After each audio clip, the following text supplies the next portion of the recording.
I always check to see if someone does recycling at someone's home. It's like, regular trash, recycle? Do you have it? If they don't, what do you do? Do you punch them in the balls, kill them? Is it not a Yeah, legal requirement in America? not in America, but now Of most course not. homes No, I don't, I here, don't. I was a genuine question. I didn't know. Yeah, I think it's and by most homes. council here. Like, depends on what council you work. if you You're in. don't put your trash in the right bin, they will leave it and not take it. Yeah, yeah. Here, I Yeah, accidentally put polystyrene in the Oh recycling bin, no. and No, and that is the and, worst. and and David lost a toe for that. They they took a didn't toe, take it, Jose. and I was They sad took a about toe. it. Oh We man. should have a sustainability off, and Marie should judge each of us on how we're living our lives sustainably. Oh, I That was could gonna be a say good guest guest spot. Yeah. a guest on her Yeah, podcast. yeah, yeah. That'll work. We could guest on the next season of that. That'll work. Total chaos is what I Of expect. course. I'm vegetarian. I think that immediately gives me a Yeah, but you went Whatever. as you. We won't spoil the story of why you're a vegetarian to Marie now because it's a great story, and I still can't believe you told that was your Oh main wow. reason. No, we'll keep it. Okay. We won't But spoil it. I think with the with the methane gas and all that, I think that's As I'm I up say, there. David, when we were working together, you are the worst vegetarian in terms of the shit you eat. Still, like vegetarians are supposed to eat healthily and like better. No. And well, no, Jose's. I know It's the sorry. same misconception with vegans. Like, if you're vegan, you Yeah, eat healthy. Nope, there's so much unhealthy vegan stuff out there. I You know what I would learned? go vegan, but I feel like it would be unfair to my wife who does most of the cooking in the house, and she's You don't not have vegetarian. one, So one thing I learned is you don't have to be 100% vegan to help the environment. Yeah, It's just no. like vegan half the time during the week, and that'll be just enough to help. Just everyone does their little part. I was speaking of the vegan week, today, Jose, shall we accidentally. start this podcast this week? Let's start the podcast. Let's do it. Woo!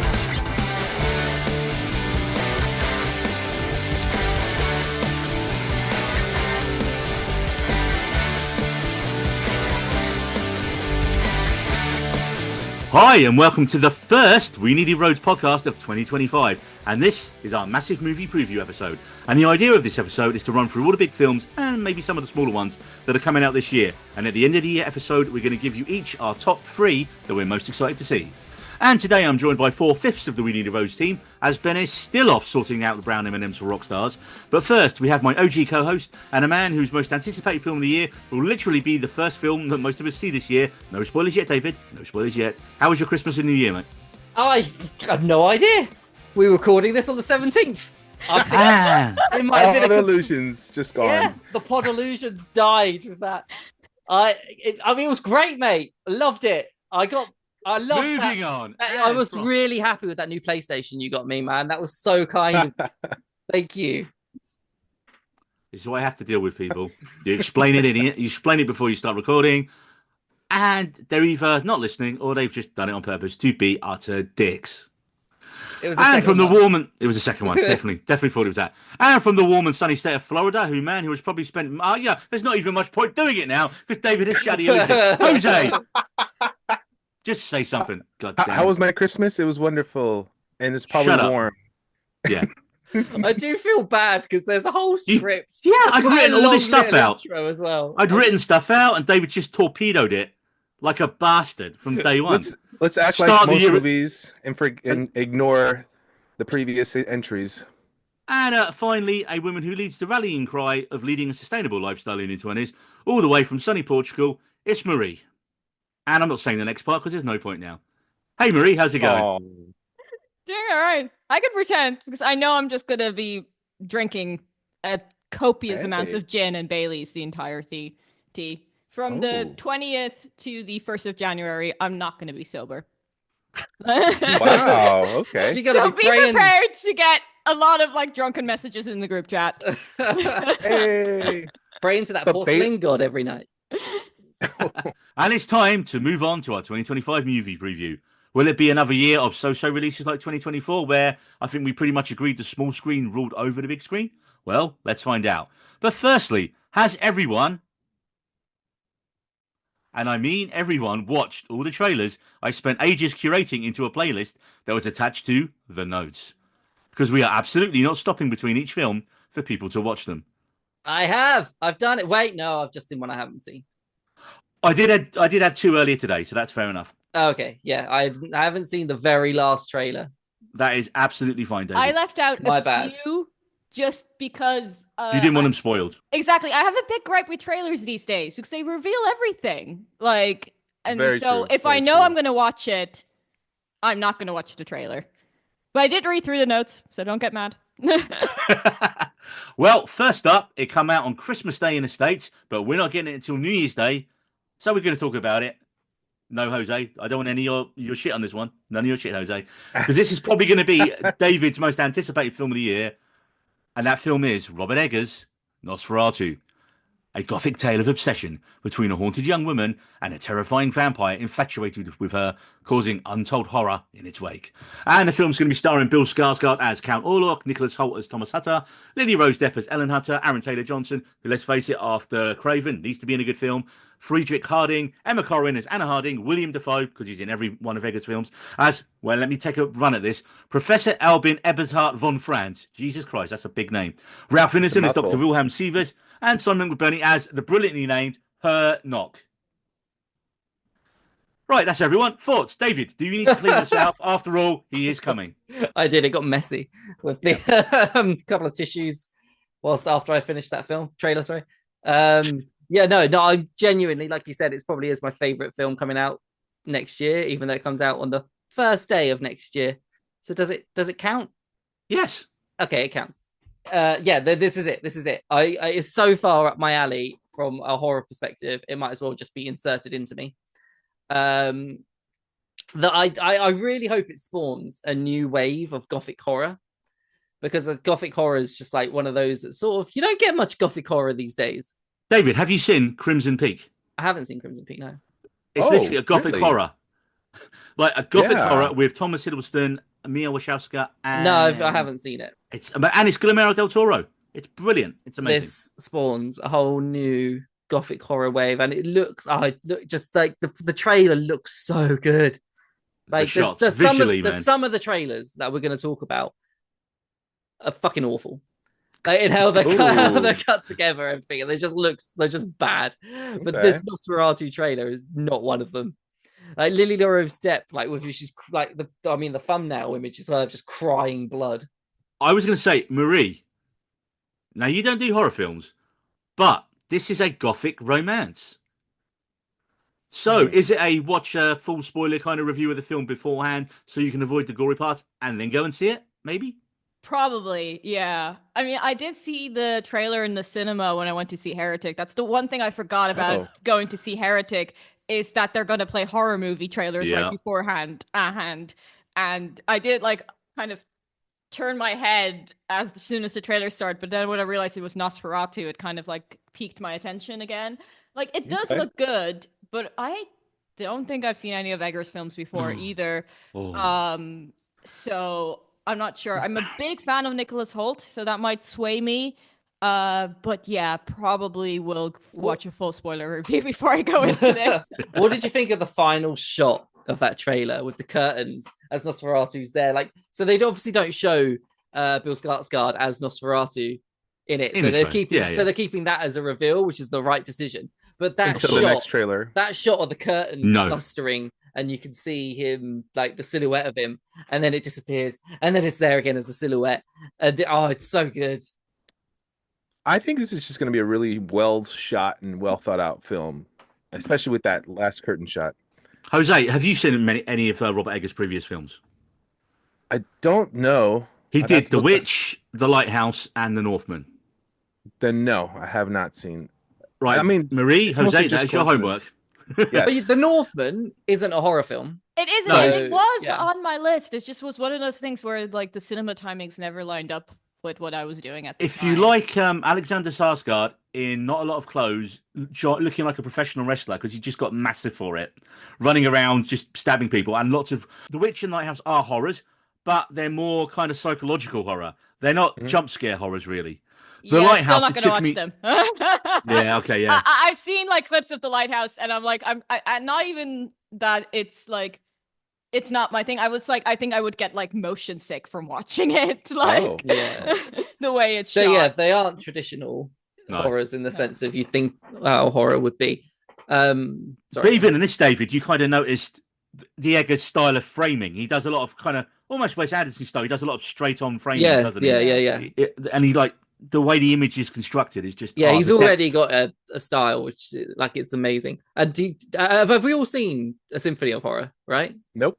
No. You've not seen a Symphony of Horror? Of Marie? what? No. Okay. A Symphony of Nosferatu, a Horror? Symphony of Horror. Oh, the original. Yeah. Sorry, years ago, and I couldn't remember much if I'm honest. You can watch a Symphony of Horror on YouTube, by the way. It's like the whole film's on YouTube. And there we go. Also, my other thing, this is supposed to be Lily Rose Depp's kind of coming out party as a movie star because she's been in a fair few films recently and like kind of worked her way up from minor roles. I think one of her first films was in Kevin Smith's Yoga Hosers alongside Smith's daughter. I mean, she was in that god awful TV show in the start of the year with the Weeknd. I was about to say they really tried to Idol, push was her it? there. The Yeah. Idol, yeah, the Idol, Yeah. yeah. It was really awkward to watch, honestly. Yeah. No, I haven't seen it. The Weeknd, and I saw one episode, and I'm just like, this isn't really for me. But everyone's come out of this kind of going because it's had its kind of press previews in the UK and US now. And I've not seen one negative review. Like everyone is like, it's the film of the year. It's amazing. Which year? This year, Jose. I'm going to punch you through the screen. Here's my last question on this film. I think this is on track to be Edgar's biggest box office hit so far as well, because his previous 3 films, although critically, like everyone loved them critically, they weren't big box office hits. And he said he had a bit of a nightmare making The Northman in terms of the studio trying to get involved because higher budget, bigger stars, like Sarsgaard and that. And he's like, I don't want to do that again. Of course, he's then gone and done this now, and it looks like it. I'm hoping this can be that rare case of a horror film getting massive box office success and also award success. Because, I mean, so far their marketing has been on point. Like that trailer, Succumb to the Darkness this Christmas. I was like, yes, just counter-programming, man. A complete Christmas horror film. And it's probably going to be snowy there as well. So that's our first film, Nosferatu. I hope that they have like little title cards halfway through the film, which is just like end of Act 2, beginning of Act 3. And they just linger for that little bit too long like they do in the silent film.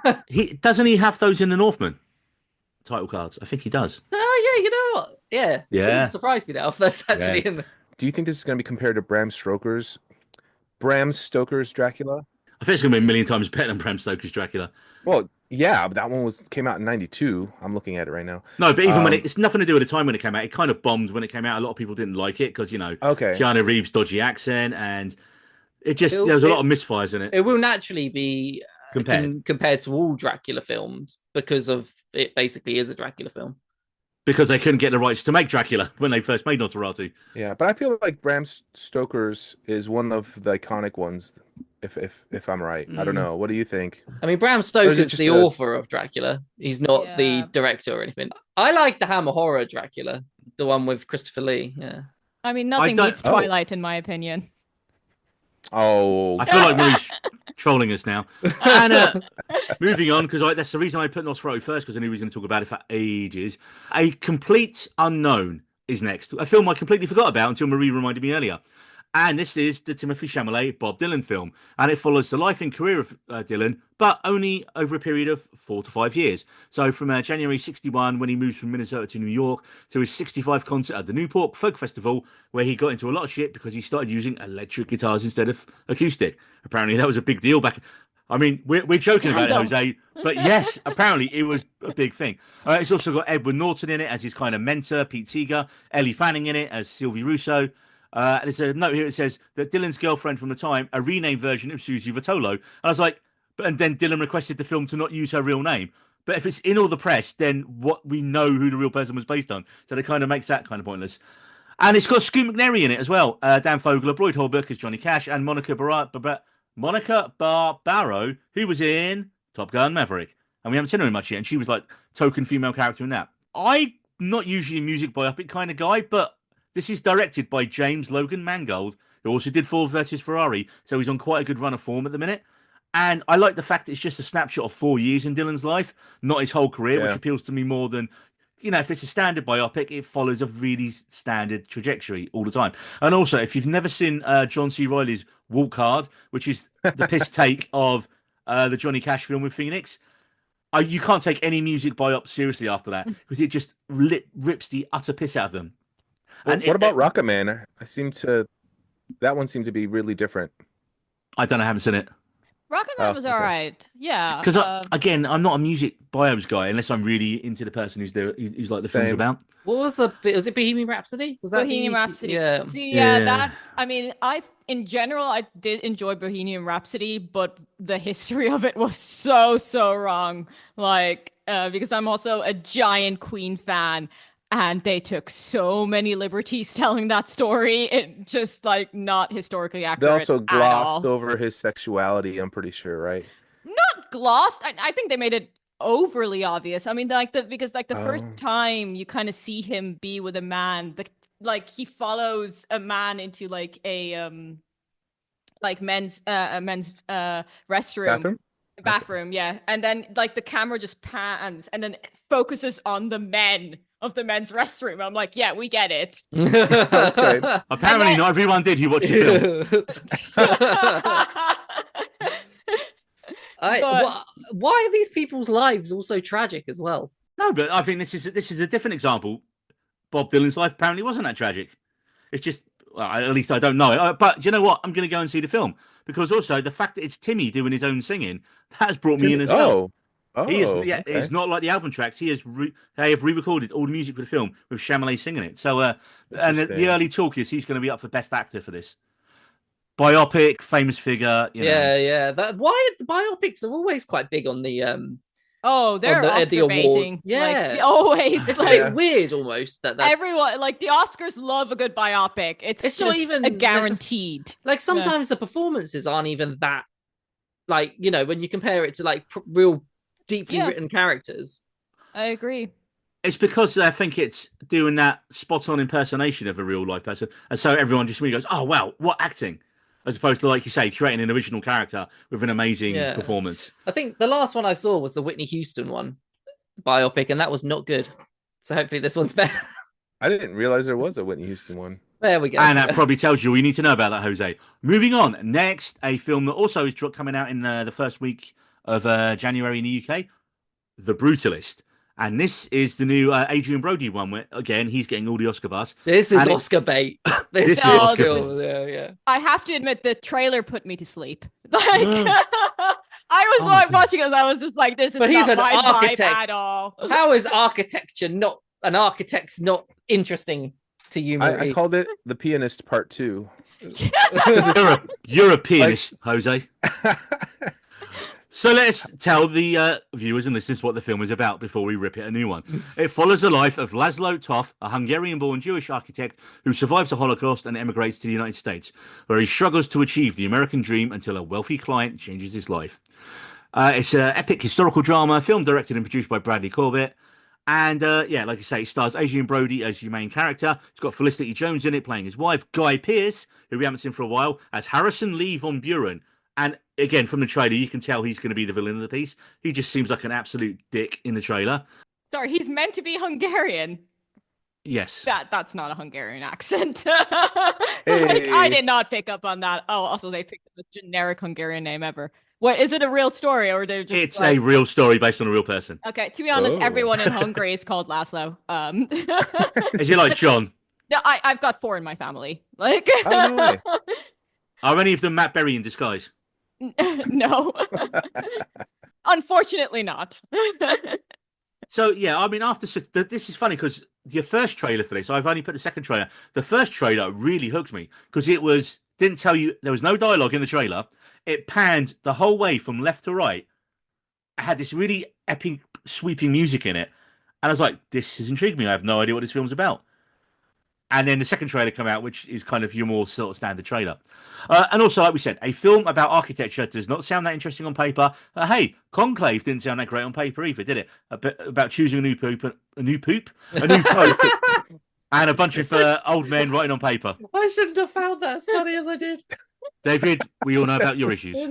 I mean, poops always are funny. Poops Like are always farts funny. are always funny. Yeah. I mean, this just looks beautiful. That's really what it comes down to with the trailer. It's going to be a beautiful movie. Really, I thought it looked very gray. Like I think in it terms does of look framing. I think it does look grey in its actual like color scheme that it uses is quite grey. Yeah, but it's well shot, and it's going to be a good drama with Guy Pearce. I'm a big fan of Guy Pearce, villain or not. He just always does a great job. Did you see the story about Pierce recently? That after he did Memento, one of the Warner Brothers execs didn't like him, and therefore he never got cast in anything that Christopher Nolan did again, despite man. Nolan wanting him. Like he originally could have been Ra's Oh. al Ghul in Batman. He was flown Ooh, out, no. auditioned for it. No, I can see it. I can see He it. could have I played can who in see it, Batman? but- Sorry. Ra's al Ra's al Ghul. Ghul. Oh, Ra's Liam al Neeson. Ghul. Liam Neeson's character. yeah. It's good. I think it's because he said good. I got confused. Yeah. Yeah, Liam Neeson did a solid job. He has a good gravitas in that role, but I mean, just to be anything else in any of Christopher Nolan movies would have been amazing.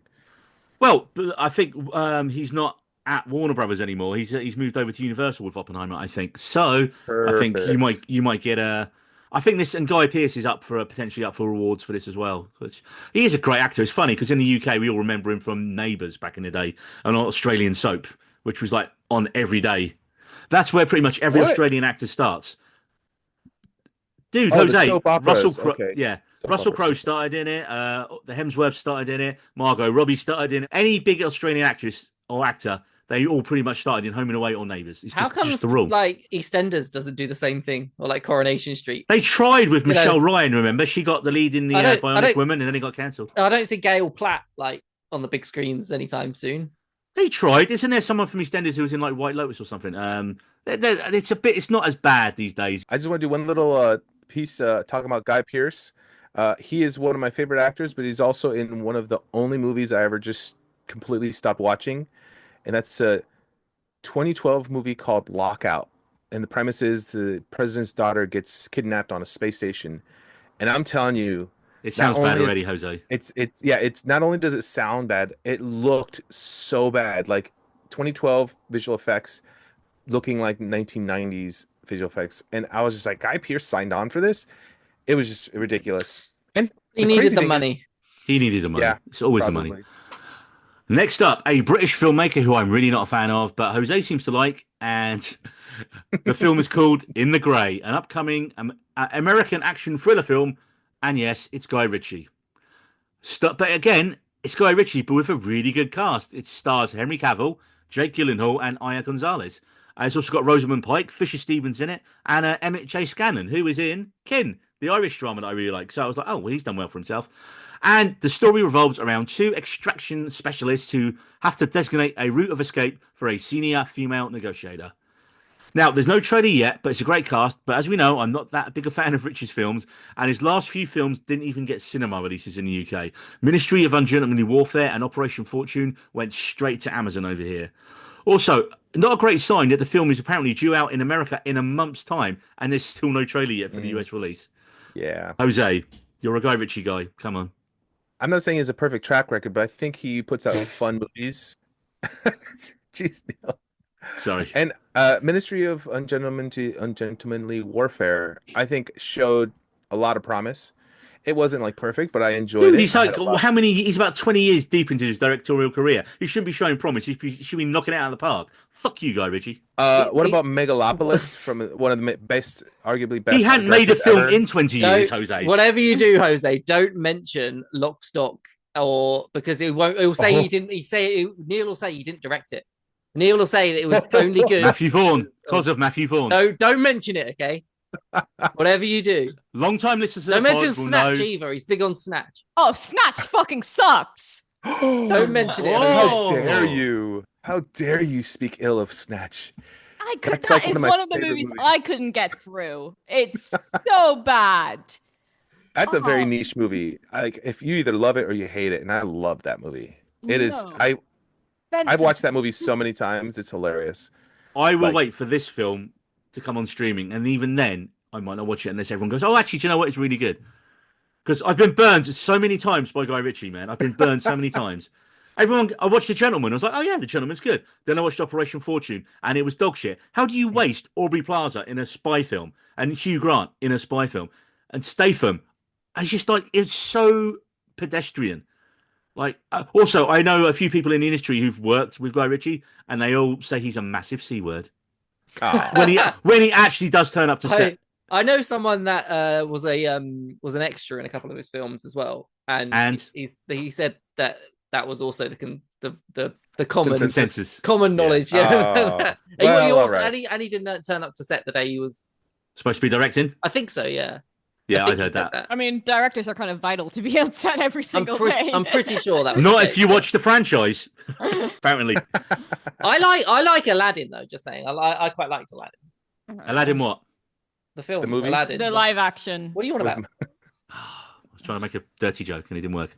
Okay, next up, a film that I think a lot of I us want are to gonna know be how much that more- was going to be dirty. Sorry, I'm going to just. How was that going to I be in said- any way dirty? You said I really liked Aladdin, and I was like, a lad in what? I see where you were trying to get to. Yes. What would you? Anyway, Okay, moving on. Let's talk about a science fiction black comedy. Yay. Mickey 17, which was supposed to be out this year and it's been delayed again.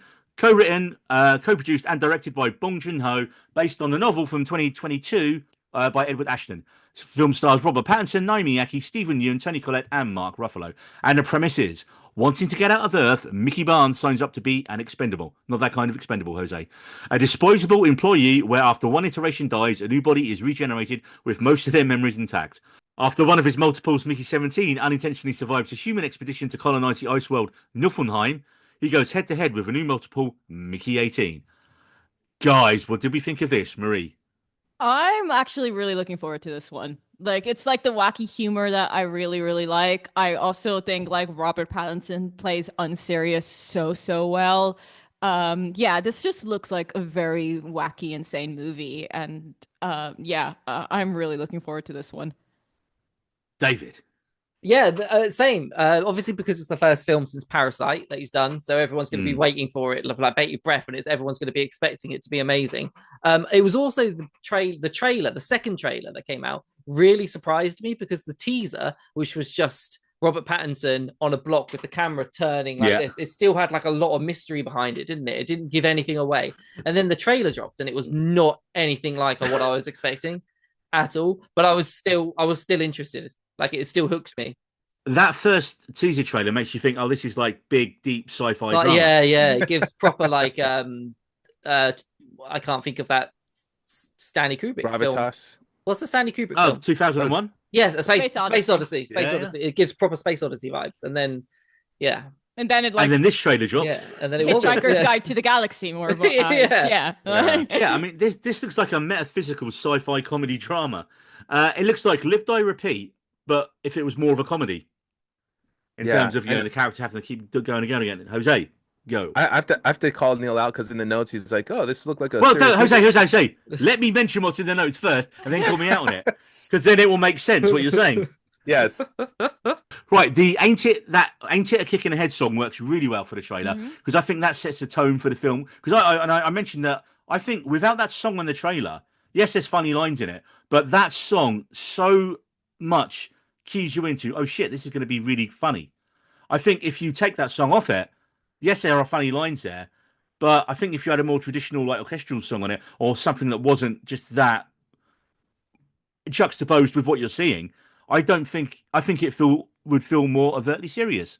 Jose, judging by your face, and this is where I interrupt purposely and say, if you listen to Robert Pattinson's voice, it is very clearly not like just a regular character. It's just purposely meant to sound really funny.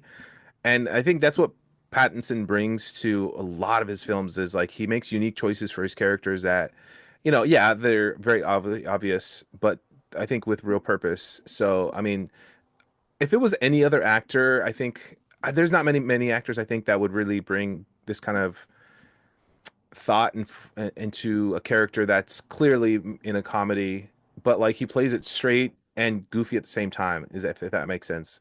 Well, it's going to be. I'm really looking forward to seeing how this plays out. I think they've delayed it as well. I think they've delayed it as well because it's potential Oscar talk for the following year. Because it was supposed to come out and they're like, actually, no, we're going to release it in this. I think they think it can be an Oscar film, but also make a shitload of money because Pattinson's got he's got his big core of fans. So you're going to get, Pattinson fans coming out for it. Also, you're going to get the art house fans who are big. I mean, Bong Joon-ho, people love his stuff as well. I feel like he's since Parasite, he's become a name. Yeah. I'm a big Pattinson fan as well. I think he's my favorite Hufflepuff. I like him. He's done it. I love the fact that since that film as well, and since Twilight, he's just picked really interesting films. He's not gone the standard, Yeah. Yeah. Well, I think it's the same like with him and Daniel Radcliffe. It's like because you've got so much money, you can do whatever the fuck you want and like do all the indie films. Like if it you want to doesn't play matter. a floating, if you're Daniel Radcliffe and you want to play a floating farting corpse, go ahead and do Exactly. Really great movie there. Is it residuals? Is that what it's called? That they Yeah. must be getting. Yeah. I think of that money they must be getting anyway, just year So on they're year. They don't like- have to do anything. They have Every freedom. Christmas, Harry Potter gets put on TV, man. Yeah. I mean, he played a movie where he's got guns bolted onto his hands. Guns Yeah, Akimbo. Daniel Radcliffe, Guns Akimbo, yeah. With Samara Weaving, who's also excellent in everything she does. Yeah, but back to this movie. I'm gonna mention now the spoiler for another movie with Sam Rockwell called Moon. I think it's gonna have very serious vibes, but this is like an upgraded version of that. So I don't think that's a spoiler, Jose. You just said it's like Moon. You think it's going to be like Moon. You haven't said what Moon is or ruined Moon for anyone.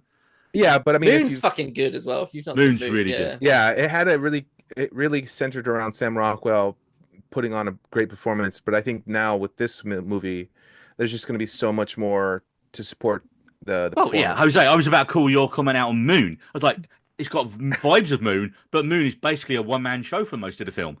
Yeah, there was a shitload of people in this film, so it can't be Moon because there's loads of people around. I mean, that's where the spoiler aspect comes in. Yes, but there's 18 Mickeys. There's 18 Mickeys. I mean, I can't wait for the montage. I actually think there's more Mickeys. I think the 17th Mickey is the Mickey that's our main character, but there's going to be like hundreds of him. That's what I think. So I think it's called Mickey 17 because he's our 17th. He's the main character. He's the one that we follow. But there's like hundreds and then maybe thousands of him. Yeah. I mean, and of course, some of them hook up because I hope so. remember like reading an interview about Robert Pattinson saying having a weird sex scene with your clone. I hope so. Something along those lines.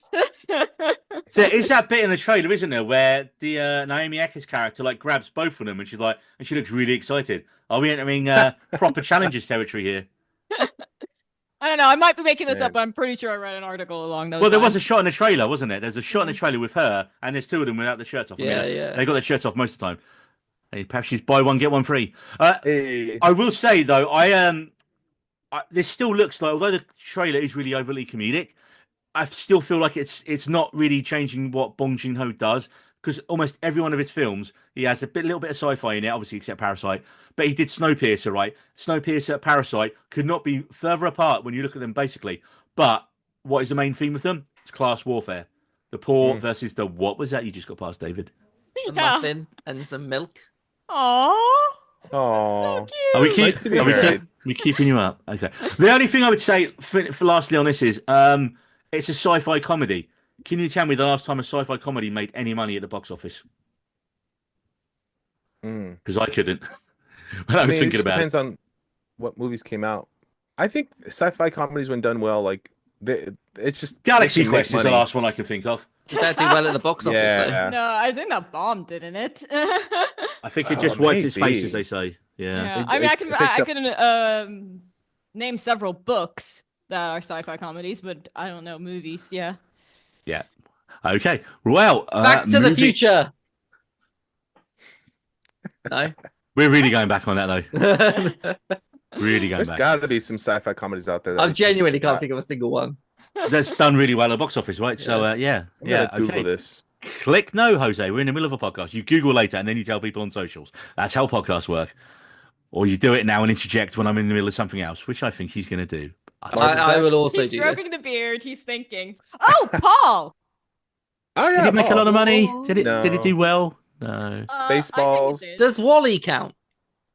That's an That's animated comedy. feature. Because That's that an animated- that hits. It does hit, but Right, moving on before we Hot spend Tub Time the rest of- Machine, It didn't make that much money, man. It was like Guardians of the minor. Galaxy, Yeah, Men in Guardians. Black. Men in There we Black. go. Guardians of the Galaxy, Man in Black, Guardians of the Galaxy. Okay, and we can move on, thankfully. Next up, we move into A Brave New World. Captain America, Brave New World. Following the election of Thaddeus Ross as the President of the United States, Sam Wilson finds himself at the center of an international incident and must work to stop the true masterminds behind it. How do we feel? There are two trailers for this now. Have we watched them both? Except Marie, because I know she probably didn't.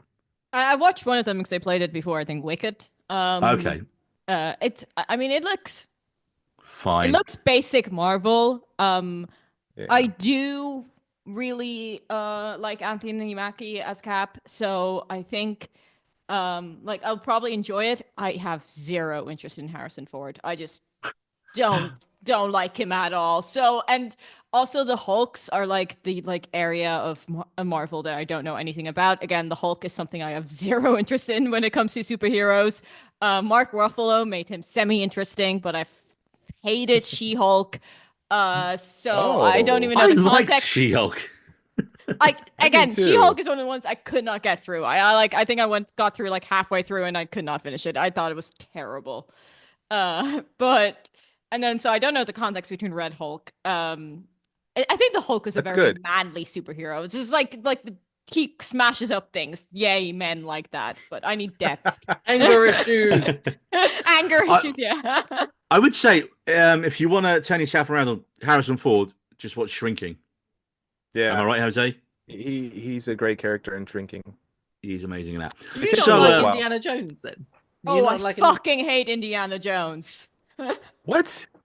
Oh God, no. What? Okay. Oh my No, I God. hate them so much. Bane of my childhood that every time we had to watch Indiana Jones with my dad. Oh God, no. Wow. I'm almost scared to ask about Han Solo now. Star Wars? Don't- All right. Okie dokie, Dr. Jones. No time for love, Dr. Jones. David, your thoughts on this trailer? Sorry, I was eating a muffin. Jose, your thoughts on this trailer? No, I honestly, I couldn't give a shit. Is my honest thoughts. I feel like I'm that audience member that's just checked out of Marvel, and you know how Unless the it's box good office is because just you like gone, Deadpool Wolverine. Yeah, I think It was that's the different, only. though. Yeah, That but wasn't yeah. Again, it's different. It felt like the end of a established thing, and Deadpool was always like an outlier, like as was joked about at the beginning of the show when he's trying to get recruited into the Avengers. And this, I don't know. I feel like I still struggle from the world-ending stakes of Thanos to oh no, America's under attack. Oh, there's some terrorists, so we got to go. Who cares? Who cares? I don't care. Do you care? I don't care. I mean, Americans crime care. still happens. Yeah, I get. Crime Like, still happens. I know crime happens, but like I don't care now. Like what? I don't, unless they make me care somehow by like having some cute kid with a puppy that they've got to save. I don't care. I don't know. Maybe I'm dead inside. I don't know. And moving on, Jose, your thoughts? I gotta say, watching the trailers, yeah, it's one of those things where it's like, I'm not like not interested, but it's just I'm not excited anymore. And there's nothing really to this that leads, like even Red Hulk, that's supposed to be a big thing in the first teaser. It was supposed to be big that you saw him for like a split second, and I'm just like, all right, kind of knew that already. And then they There's show more of him in the second trailer. Yeah, and there's nothing really like I don't expect this. I don't have really high expectations, and not saying anything about Anthony Mackie or even the storyline, but the whole last phase of movies has just been like okay, and to dare I say not great movies in terms, but it's mostly just in terms of like creating good storylines for these characters. Like obviously they have huge budgets for CGI. I think Doctor Strange in the Multiverse of Madness, that had so much potential, and I really enjoy it still. Same. I enjoy still it. really liked it. Well, I mean, it was a good movie, but I think even What If was better at Doctor Strange in that movie. Oh God, I hate What If. We're gonna disagree on a lot of stuff. You're talking about the CGI in this trailer. I don't think it's that good. Oh no, It's all right. I think it's unfinished. Like, yeah, the setting where they're on the street with the pink flowers, I think that's what it is. It just The cherry pink blossoms, yeah. The cherry blossoms probably throw you off because it does look a little surreal, even in real life. But it's just not anything that I'm excited for. Not like another trailer that we've watched. I didn't help that Falcon and the Winter Soldier Wasn't very good. just was awful. Yeah. See, I liked it. I liked Falcon and the Winter Soldier. I really enjoyed it because I just loved the dynamic between Bucky. Yes. Between the two, like that bromance was so good, and it just like was the heart of the show. Yeah, I really enjoyed Captain America: Winter Soldier. To be honest, I've only seen it once, so like when And it what I would came say to you, out. actually, and what I'd agree with you on that is, what made Mackie's character more likable is his relationship with Bucky. In this trailer, he doesn't have that to bounce off, so Yeah, he just seems angry and annoyed the whole trailer. And you're like, you're supposed to be the hero. You're not doing anything heroic. There's nothing in it that makes me gravitate towards you as Captain America. I'm just like, I don't get the fuss about it, and I don't like the fact that they're bringing back Isaiah again, because the stuff with Isaiah was so well done in the show. And then they've just Winter Soldiered Isaiah in the trailer. And we're like, oh, great. And like you said, Jose, I think he's just that. He just does he obviously, and we can piece it together from the trailer. He tries to assassinate the president. He gets some medical thing, which is probably going to turn him into a Hulk a little way down the line. And then Isaiah gets put in prison. And also, I don't like the "you're not Steve Rogers" line. No, I'm not. Because it just doesn't, it just feels hokey. Throw it at your face. Throw it at your face. The audiences know. The audiences are asking this question, guys. Let's put it in the trailer. Let's just, the audience is making these comments. Let's put it in the trailer and throw it in their faces. Okay, let's be positive. There was one thing I did like. I did like the split screen in the new one when there's a line that goes, "We're on the brink of war," and you got President Solo on one side and you got Captain on the other. And I love the fact as well that the trailer makes you think Ford's going to be the main bad guy, but it's not. It's Giancarlo Esposito, because Giancarlo Esposito, except for in Maxine, is always the bad guy, and I just think he's going to be the main villain, isn't he? I heard he's actually not the main guy, but he's more of like a henchman, elevated henchman, and he's not even in much of the movie because Love that phrase. He was elevated henchman. That's a top 10 list. Top 10 elevated henchman. There we go. Okay. Mustafa from Austin Power. I'm very badly burned. Oh, come on, people. Gotcha. Yes, I know who you're talking about. Will Ferrell. Will Ferrell. Yeah, but I heard that he was actually a late addition to the film to add a little more gravitas to the bad guys, because I think someone else is behind the scenes pulling the strings, obviously, because Red Hulk is just kind of like a pawn as well, even though he's the president. I think there's more to this film that we see. And that's where I'm like, okay, I'm going to go with no expectations, and hopefully I'm impressed a little by the story. I do not want to get into Hulk porn. Look, this feels really Winter Soldier-y to me, in that it's, it's like you say, it's America's being attacked, it's government, That was a great terrorists. film, though. Oh, and that's the problem. Awesome. Winter Soldier is amazing. This, best, is going to feel like a photocopy of that film. At worst, it's going to feel like a double episode of Falcon and the Winter Soldier for me. And the bad episodes when they're just dicking around going on about a restaurant. How can he have no money? He was an Avenger who saved the world, and he's got no money. But they don't pay. But who pays the Avengers? Tony Stark? Yeah. Well, weren't they a part of the government military? though? It was like it was the whole military. Some weren't. So I'm assuming they'd have got paid there, right? David, have you already forgotten about the Sokovia Accords? I haven't forgotten. He didn't sign. Marie's looking more and more like a marshmallow, and it's distracting me. I'm fucking cold. It's so cold in my apartment. I was about to say, you're in Portugal. How can it be cold? We're in England. It gets so cold here in winter, and my apartment is freezing because we don't have heating. So that's why I'm next to the radiator, right there. Also, bizarrely, this film comes out on Valentine's Day, so yay, that's something to. If you never want to have a second date, take someone to see this film. I am expecting the Deadpool. Marketing except ploy. Deadpool was good. Look, this is going to be fully best. I'm expecting this to be a 3-star film. That's the best I'm hoping for this. 3-star? You go in, you're entertained while you're watching it, and then you go, okay. Oh, one last thing. Surely they have to have Bucky in it at some point to set up Thunderbolts as well. I mean, it might be an end credits scene, but I don't think. Not gonna be a major I do want to interject because I felt like I was very negative in that. I want it to be good, and I want to be drawn back into it. I don't think this is going to be the one. Yeah, but maybe there's another one that might. I don't think that'll be the one either. But I think it'll be fun. Spoilers. Next up, a film called A Black Bag. And this is a spy thriller directed by Steven Soderbergh, who apparently was supposed to retire about 3 or 4 films ago and is just not, and kept going. And it follows married British intelligence agents searching for a traitor within their ranks. As the mystery unfolds, it becomes clear that no one is above suspicion, including one another. This sounds like Mr. and Mrs. Smith, doesn't it? No. But British. Maybe. Married British intelligence agents searching for a traitor, and then they don't trust each other. Yeah. Okay, yeah. But it stars Kate Blanchett and Michael Fassbender, Reggie John Page, Pierce Brosnan. He's definitely Brosnan. I'm calling Brosnan's the baddie now, or he's going to be like the old station chief guy. It's just obvious, isn't it? Tom Burke's in it as well. Could be Tom Burke and Marissa Abella as well. Oh, and Naomi Harris, who was also in Bond. So I'm just getting a bit burnt out on spy thrillers at the minute. There are so many on TV. Like we got Slow Horses, which is the best. We got Black Doves, which I'm gonna save for next week for Christmas, but I'm hearing very good things about. And then I just started watching The Agency, which is another spy TV show that also has Fassbender in it, which I'm kind of on so far. Episode 1 was kind of and then episode 2 was really fucking good. So I just haven't dragged myself through episode 3 yet. What do we think? Spy thriller, Fassbender, Blanchett? I'm a huge fan of Kate Blanchett and Michael Fassbender.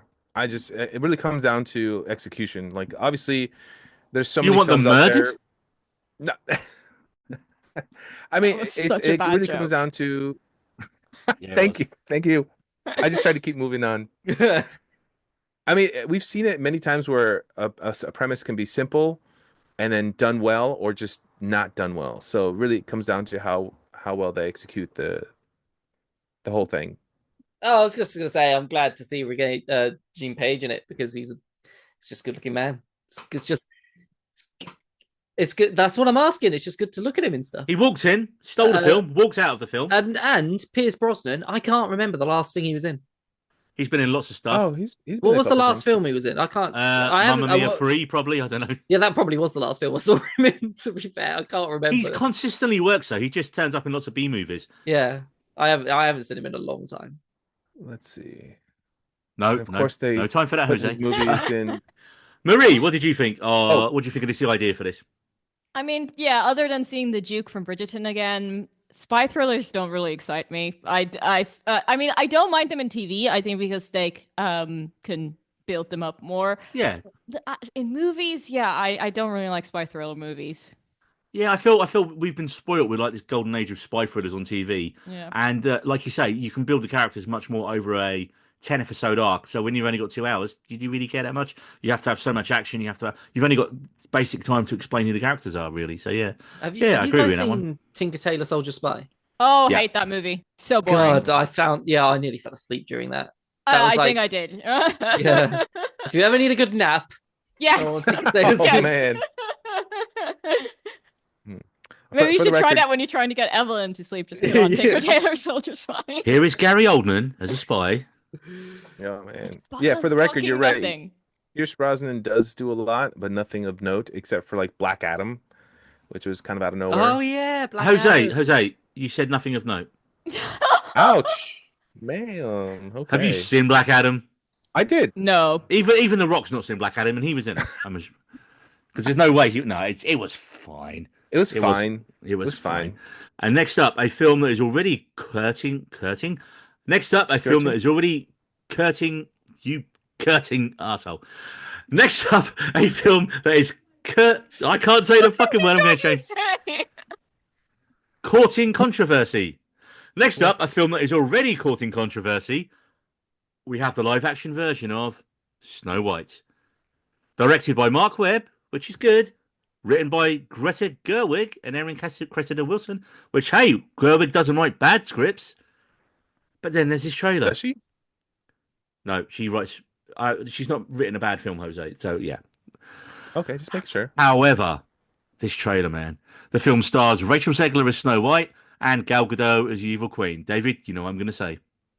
Yeah, I don't know why you don't like Gal Gadot so much. She is terrible in everything except Wonder Woman, where she was just fine. I don't see it, to be honest. I don't think she's that bad in everything that she's done. But David, and I think she's actually a really good, quite decent casting for this. As somebody that's slightly older but still super sexy. I think she's quite decent casting for the Wicked Witch. Yeah.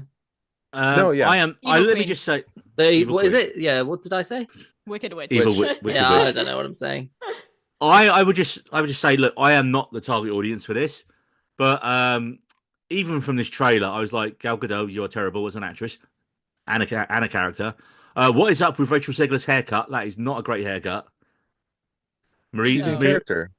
No, God. Yeah, as someone who cosplays and does study costume design, that is just not just the haircut, the Snow White outfit as well. I mean, I always say it's embarrassing for a costume designer when a cosplayer can do it better because we have no Ooh. budget and they have a lot of budget. And yeah, it Oh just looks man. wrong. It looks so bad. Like, yeah, it just doesn't work at all. I didn't think the costume looked that bad, did it? But the haircut, It's more- but the her haircut. Costume haircut. doesn't really flatter Yeah. her Her either. Like the haircut's colors not they great. chose. I'm glad as a man with no hair for most of my years that I'm agreeing about the haircut. Also, the start, like the first minute and a half of this trailer, you're just kind of like, okay, it's very dramatic. It's all like the dramatic music. Wasn't Snow White like, it had the dwarves, it had all the animals. Where's that? And it's like a minute and a half around in before we get to the. And then when we kind of when she gets into the forest and we start getting all the animals, like this feels like what Snow White trailer should be. I mean, the tone of the first minute almost feels like a horror film with like all the frets and the dark, the queen in that. Also, the dwarves, they are strange looking and they are nightmare It's fuel. fucking Yeah. weird, man. Yeah, they're That's awful. Not work. weird. No. I don't know what would have worked. Like, what would have been correct to do with the dwarves? Real dwarves. Yeah. Cast Would real it been dwarves. called? Yes. And Yeah. what with like prosthetics on, or just like slight No, prosthetics just on, real to make them look dwarves. more like the characters, or what? It's like one thing that I don't get about the live I agree action in thing. casting actual dwarfs as well, but Yeah. One thing I don't get about the whole live action thing, where they were like, we're going to do live action with the majority of the movie CGI. Like the live action Lion King, like what the fuck? It's not live action. It's just CGI. And it's the same with this thing where it's. But it didn't get a line to do those things. Barry Jenkins, you lied to me. hate to burst your bubble there, Neil. what does everyone think of the cast? Like Rachel Zelger's casting as well. I've only seen her in West Side Story, and she was great in that. Yes, No, singing wise, I gotta give her credit. She's an amazing singer. But I saw her in that movie based off of the books. What's it called? The Hunger Games prequel? Hunger Games. And I don't know. The vibe that I got from her there, and the movie itself wasn't great, but like, it just. I think they're trying to push Hashtag cash grab. I think they're trying to push her as an actress when audiences probably don't want to see her. Like, she's not a bad actress, but like, with certain people, you think She's only done 2 or 3 films so far, Jose. It's a bit early in has her she? career to be writing her I off. feel like Yeah. I've seen her in a little bit more, and I still haven't been convinced of. Well, when of I me go through liking the rest her. of my notes, you Google. the other Yeah, thing I it's- want to say on this is I think of all the Disney live actions, I feel like this was probably going to have been the hardest to have adapted into live action because the film came out in 1937. It Things was have written changed. in 1936, probably. That's a fucking long time ago. That's post World War One. This film was written post World War Two. Sorry, not World War One, obviously. Post World War Two. So, David, how well do you know the original? what, Snow White? Yeah, What, the animation or the animation, yeah. Yeah. Okay. Because my question is, a minute 46 into the trailer, before we get the first song, Snow Yeah. White's a musical, right? It is. I wasn't sure on this. No, it is. I mean, it's a Disney movie, so it's a musical. Yeah. But that like falls into this another weird category where studios are hiding the fact that their movies are musicals. Yeah. And this it is what I keeps don't fucking get. happening. I do not understand. And That's after so the weird. success of Wicked, why wouldn't you go? This is a balls out to the wall Well, musical. this is a Disney movie, so like everyone should know, like it's a Yeah, musical. I think with that, it's not. I think it's more like the Aladdin film that we mentioned earlier. Like, that was a musical because it Yeah. had musical numbers in it. But I wouldn't, because it's a Disney film. I feel like Disney and musicals go hand in hand. Yeah, but They're I not like- still feel like they're hiding it. I agree, because also the shot of her singing is so weird. Like her hands, the angle of her hands, like it's like coming out of her back, like how the camera angle is set up. It freaks the fuck out of me. Like with the color grading and the light, it just does not work at all. But yeah, but also I'm so sick of these live action remakes. Like Yeah. it's just like they're never good. I think the only one I ever enjoyed was the Jungle Book one, and because that was like slightly different, and like I knew someone who worked on the animation on it. Oh, cool. But yeah, because there's a scene in the trailer. I think it was like a monkey's hand, and he was like, "I animated that hand. That was me." Like so when it came, we were like, "Yay!" in the cinema. It's just a rehash. It is a cash grab. They're adding nothing new to it. There's more CGI than live action, and it's just so I think they shit. are adding to the original film from the 30s. Yeah, I think they are adding to more of it. That's where the controversy came from, because she was just like, Snow White is not a damsel in distress and she doesn't need a prince to save her and stuff like that. And to be honest, broadly, I kind of agree with her, but the way she's a PR nightmare a bit. I think that's what Rachel burned me a little Zelda bit now. too. Yeah. I think the fact that she's not totally white as well was a big issue with some people, but I feel like really? representations. That's just the basement dwellers. Those people can get in the sea. No, that's not an issue. It's just like, the way they were trying to sell this movie. Jose, I see your last note you wrote. I think you can sum it up. I remember. And back to David. Away, David. It was no. Okay, so no. My point on you saying that it did build on the film, but there's the whole there's more of like a war going on at the end of this film. There feels more like a proper conflict happening between the little enchanted forest and all the foresty creatures, and then Snow White, because she's being there seems to be way more confrontation. Do you reckon she's going to go full Joan of Arc and be riding a horse and wearing a suit of armor at the end or something? Maybe, because there's a lot more. Definitely in from a confrontational point of view than there's Jose, final thoughts. Your final thought. I just generally hate the live action remakes. The few that I've seen were forced. I wasn't forced, but it was with other people who wanted to see them. And I think it's actually taking away from the original movies. Agreed. And and this is one of those ones that really should not have been made. Because we're doing mostly CGI. If they at least had cast real dwarves, that would have made a little more sense. But then with Rachel Zegler pushing, this is not damsel in distress. I mean, it was a different time. And it's 1937. That's what it's old, man.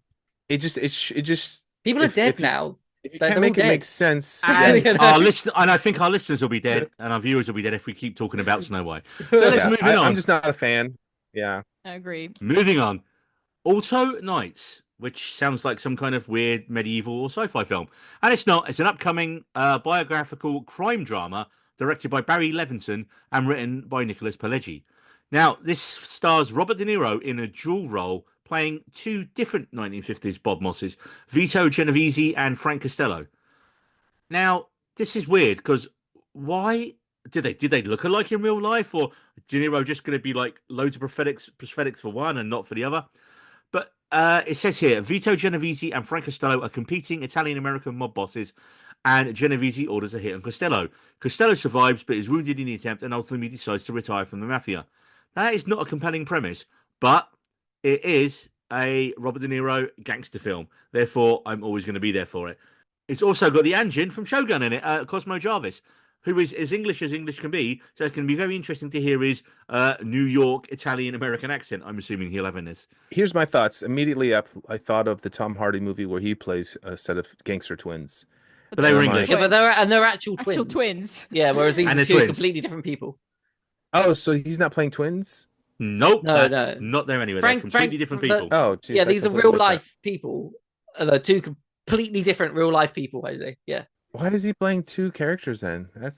I'm like, now what is that all about? You can't save money on the budget. The only thing I think of, do they look a little bit alike in real life? And that's not mentioned anywhere in the scant bit of information I had anyway.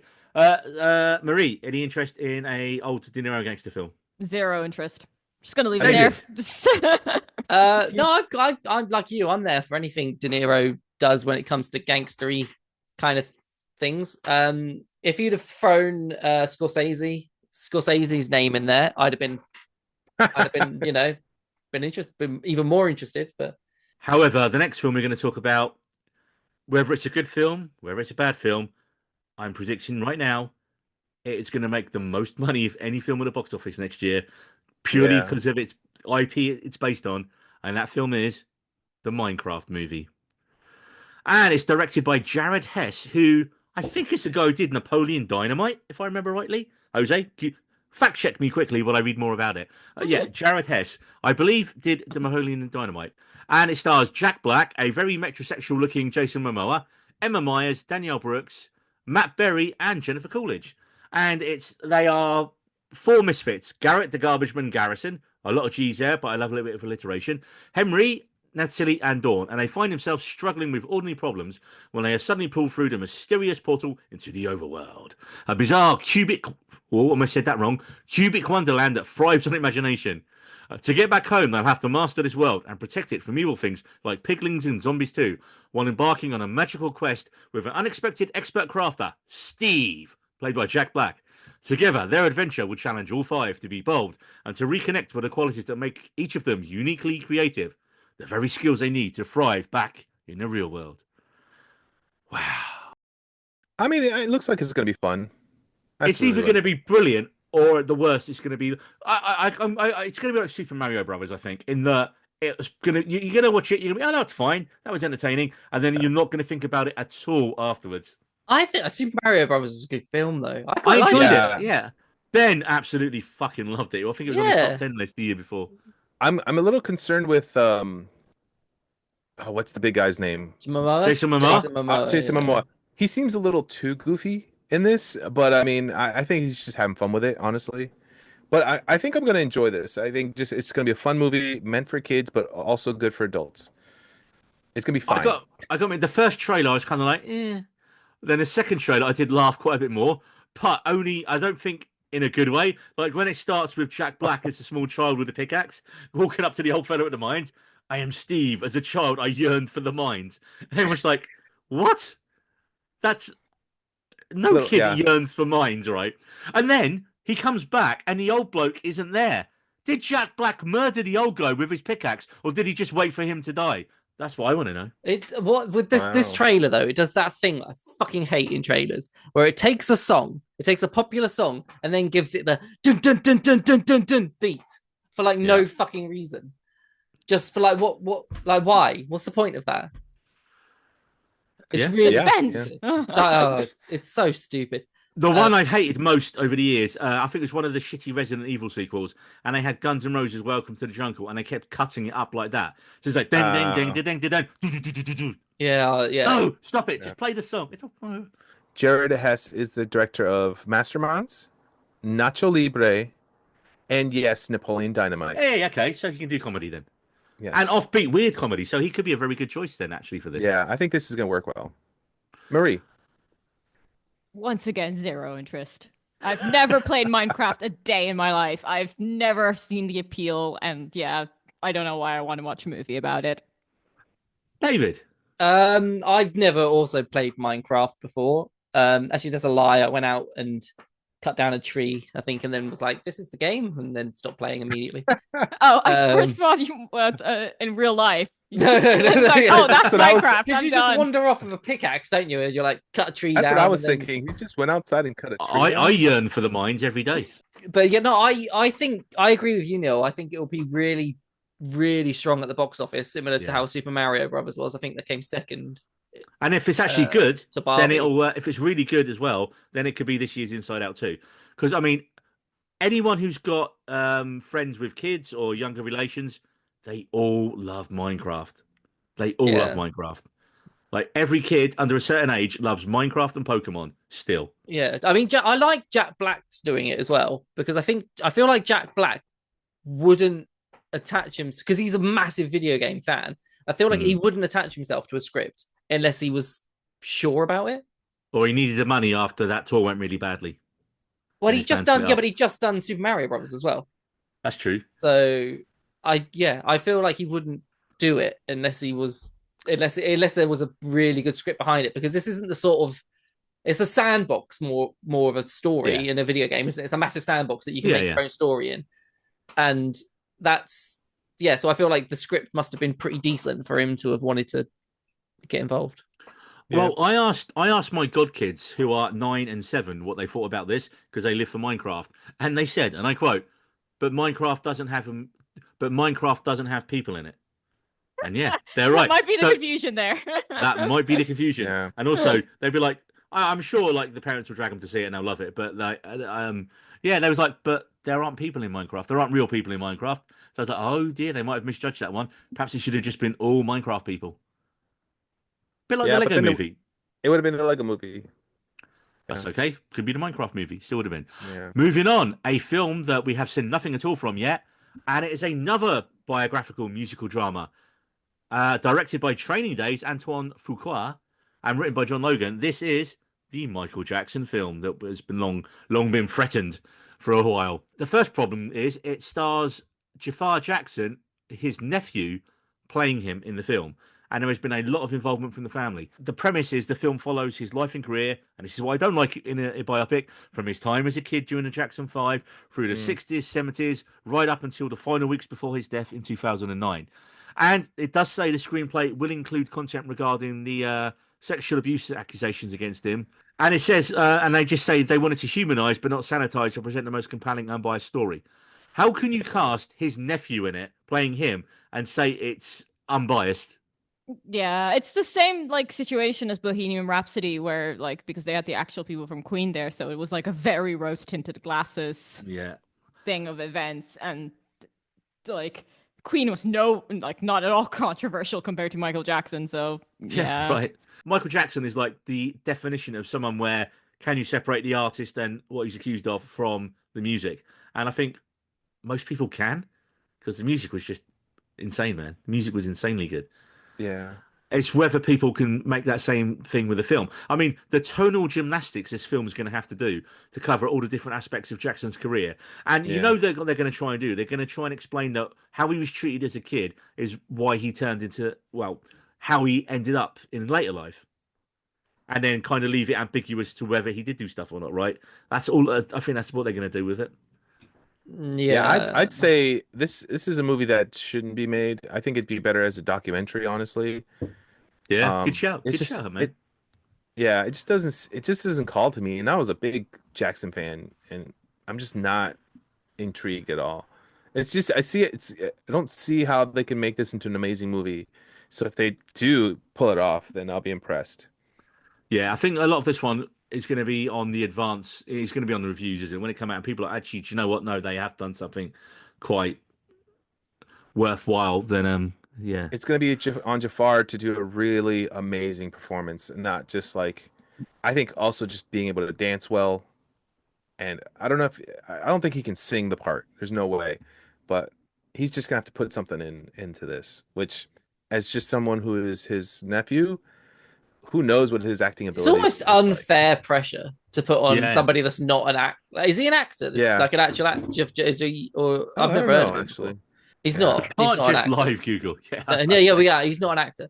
So, how much pressure is that to put on somebody that's not an actor to play Michael Jackson?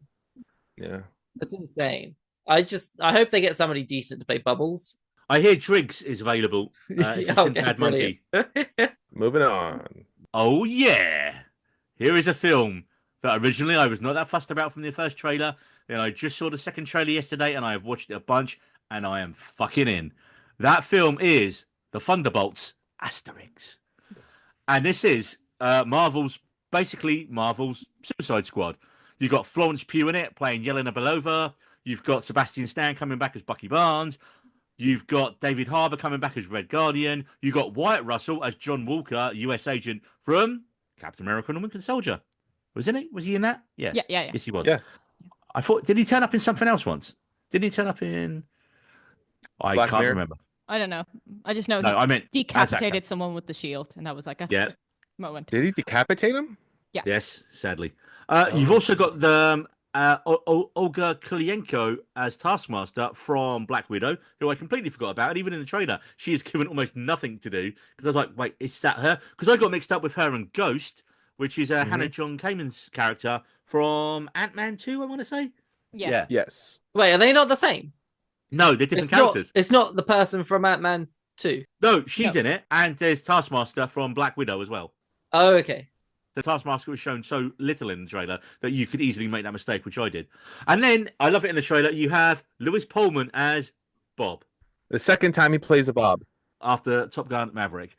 You've also got Geraldine Viswanathan in it, who, as we talked about, she is the lead from the show, the movie we talked about, Jose, on the last one, Drive Away Dolls. You've got Julia Louis-Dreyfus playing Valentina Allegra de Fontaine, who is like this government baddie. But so far, as great as Dreyfus is, she's not been very good or had good scripts in the few movies she's appeared in smaller roles so far. This looks like they've actually got it right so far. Additionally, apparently as well, Lawrence Fishburne's going to be in it and Rachel Weisz. And there are also conflicting reports Ooh. whether Harrison Ford's going to turn up as well. I feel like there has to be a link between Captain America and this. Marie, now what do you reckon? I mean, I am excited about this. I do have a gripe with a trailer because a trailer shouldn't be more than 3 minutes long. These trailers are insanely long, and I stopped watching halfway through it because I was just like, okay, okay, that's enough. Stop. I know what it's about. Like, I know Marvel has a habit of like editing their trailers. Like the most infamous one was, I think, Infinity War, where they had the Hulk in it and he wasn't in it, to confuse people. But I think with less high-profile films, they've stopped doing that. Other than that, like, yeah, I am excited for this because I do really like Florence Pugh. The Pew, TM. The Pew. The Black Widow movie was all right, but I loved Elena in the Hawkeye series. I thought that was I thought she was really funny in that one, and like she works really well with other characters. I am excited to see David Harbour again, because he was also hilarious in the Black Widow movie, and like what the clips we've seen him funny. I hope those aren't the only funny things he does, because they have a tendency of just putting all the jokes in the trailers. But yeah, I'm not saying this has got me interested in Marvel, but it is gonna be one of those movies that I'm gonna like get a bucket of popcorn and a drink and just sit down and enjoy, like in the new year. David, is this the one that's going to pull you back into the MCU? I don't think so. I'm more excited about it than I am Captain America. Because I think it just looks more fun. I think it just looks like a fun film, and there's nothing wrong with just being a fun film. It doesn't need to be anything other than that. And it's got David Harbour in it, and I have David Harbour's autograph on a sword. Oh, nice. really? You've never mentioned that before. And I never mentioned that before. Well, let me do it now. Hey, our viewers can actually see it now. Because before, upside down. No, it's not. It's the right way up. Why did he sign this sword? Why not, Jose? Jose, is the answer. Do you not know when he wielded that sword, Jose? No, I don't. It's very random. It's in Stranger Things, and he kills demogorgons with it. Oh, that's pretty cool. So it's very niche. Anyway, so I feel slightly connected to his career now, because I have some random autograph of his, despite the restraining orders. Yeah. So this is a maybe for David. This is if it gets strong reviews and we all go, David, it's the best thing ever. Go and see it. You might, maybe. Yeah, that's about right. I'll wait until it comes on Disney Plus. Is what David's basically telling us. That's about right. Jose, your thoughts? So the irony is this is like with generally with all the Marvel movies when they were announced coming out, I'm like, okay, Thunderbolts. I know a little bit about the comic book version, and then the trailer dropped, and I'm like, okay, this is just gonna be fun. But the first or the second trailer, because the first trailer, I was on board from the first trailer on. I was not. It just shows you the characters and their interactions, and I'm like, okay. I don't care if this forwards the plots, which I think it will. Honestly, there's too much going around them. I mean, probably not like crazy amounts, but this is definitely going to be connected to at least one or two other films. But the Pew is just awesome, and you're right. The way she bounces off everyone. David Harbour as the comedic relief. Why was she holding a guinea pig? I know exactly what happened here. So she obviously went to she blew up this building, right? And as she's going around this building, she sees this guinea pig, and she's like, "Oh, I can't kill an innocent little guinea pig." So she picks up the guinea pig from the cage, and she saves the guinea pig. That's what happens there, Neil. That's going to be 100%. And then it turns out to have superpowers, and it flies around and kills other people. Oh wait, no, that's the boys. Yeah, that's the boys. Or Goose from Captain Marvel. Oh, the guinea pigs. There's going to be a close-up shot of the guinea pig, just their big little eyes, just looking at her like, "Don't kill me." Yeah, I mean, I'm really looking forward to seeing all the characters interact from each other. But I think the reason that I think there's going to be a bigger implications is Bob. For those of you who don't know, he's going to be a major character. It's a big deal in the comics. So we're not going to mention what his real name is. Do you know comic book characters fairly well? Because it's a character that I really didn't know about until like maybe a couple years ago. I know, and I'm just gonna have to bloody Google it, aren't I, Jose? You Google it, and then we can see the reaction on David's face when he's like, "Ooh," and then yeah, I think we'll just final thoughts on that, Jose, because I've got a lot I still want to say about this. I'm really excited. This is one of the Marvel films I'm really excited for. Maybe not as much as like Deadpool and Wolverine, but I'm generally looking forward to watching this. I think I'm up there, not quite on like the Deadpool Wolverine scale, but I'm like just under it on this one. But only because of the new trailer from South America that I saw yesterday. And it starts like it starts. It's not a trailer. It's like a minute and a half scene from the film, and it is Bucky looking like Arnie in Terminator 2, driving up amongst some bad guys and just absolutely wrecking them in an awesome action scene. He does, David, you'll love this. There's the bit where in Terminator 2 where Arnie's like riding on the bike and he's got the shotgun and then he twirls it and cocks it with one hand and then shoots a bad guy. Yeah. Bucky does that in the trailer. I know. You did make us watch the trailers, Neil. I know. Yes. We did.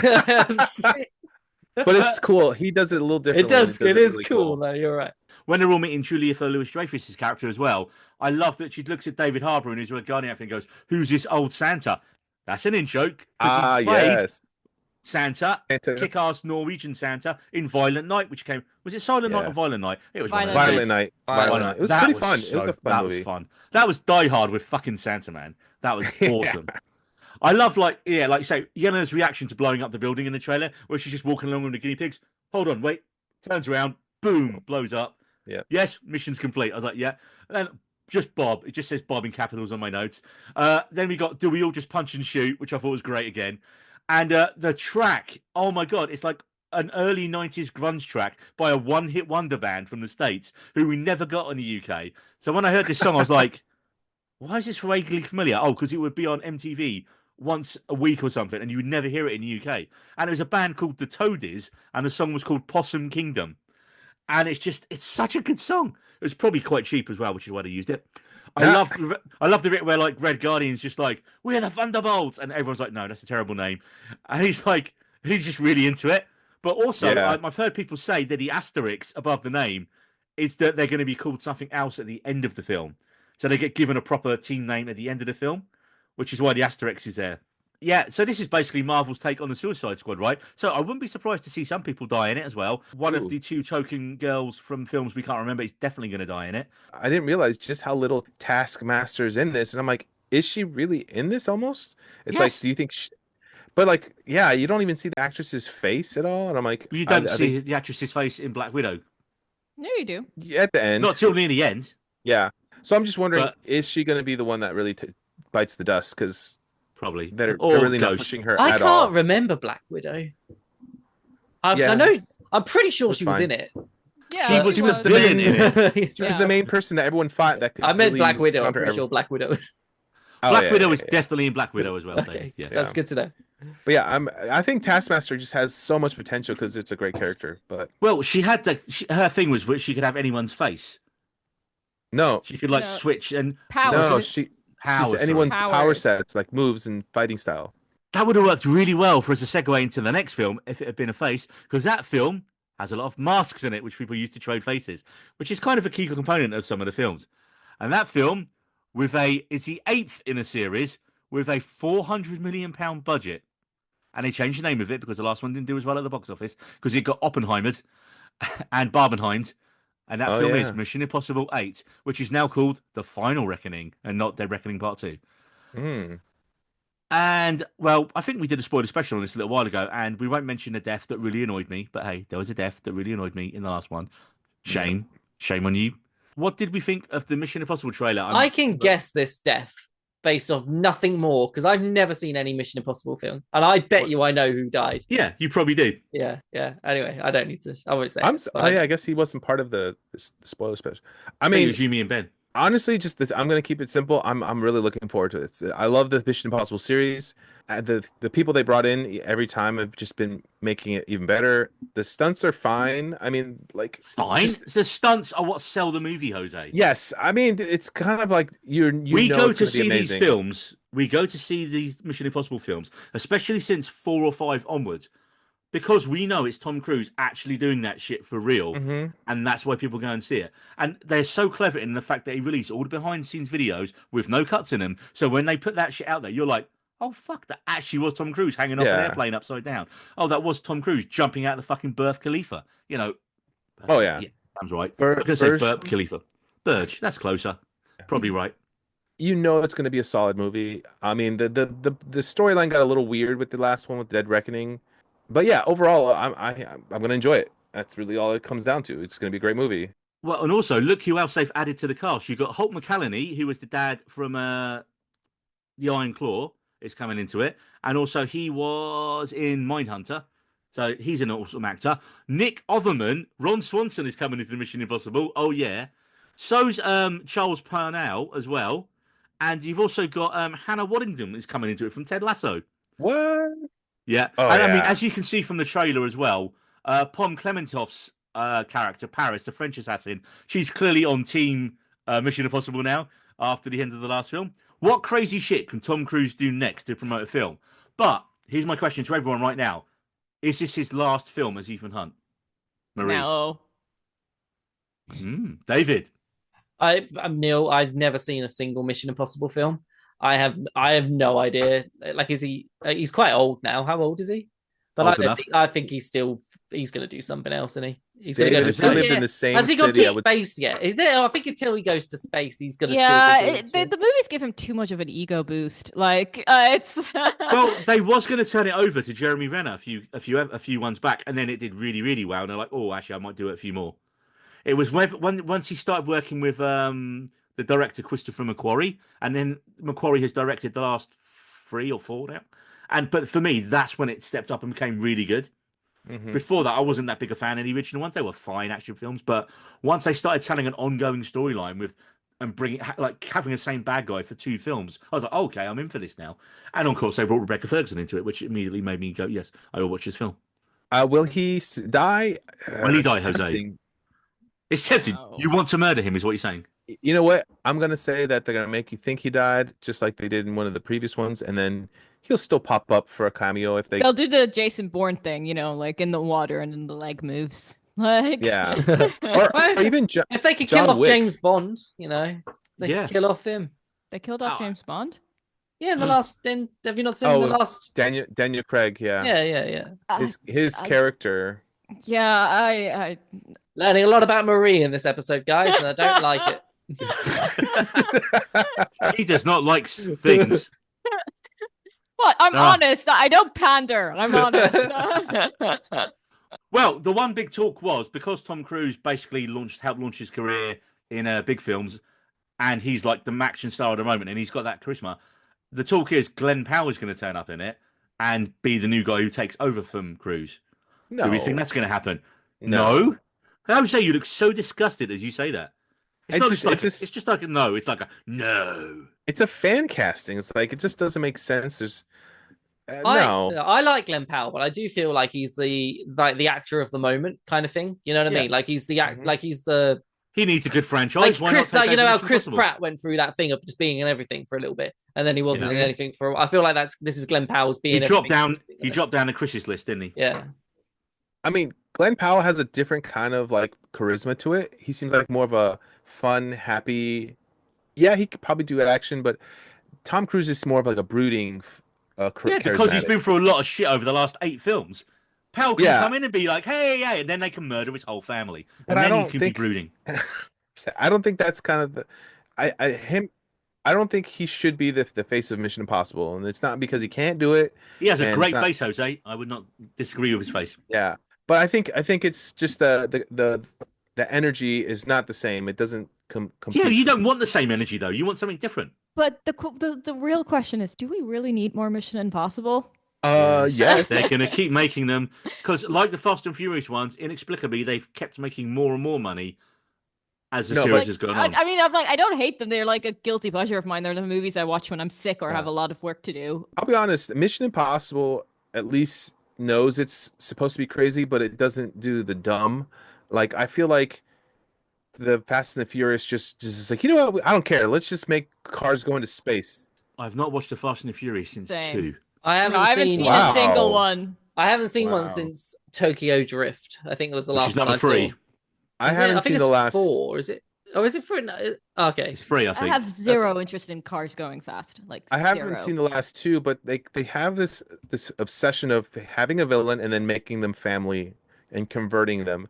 And I'm like, what's going on here? Just kill off someone. That's how please. we got you involved, Jose.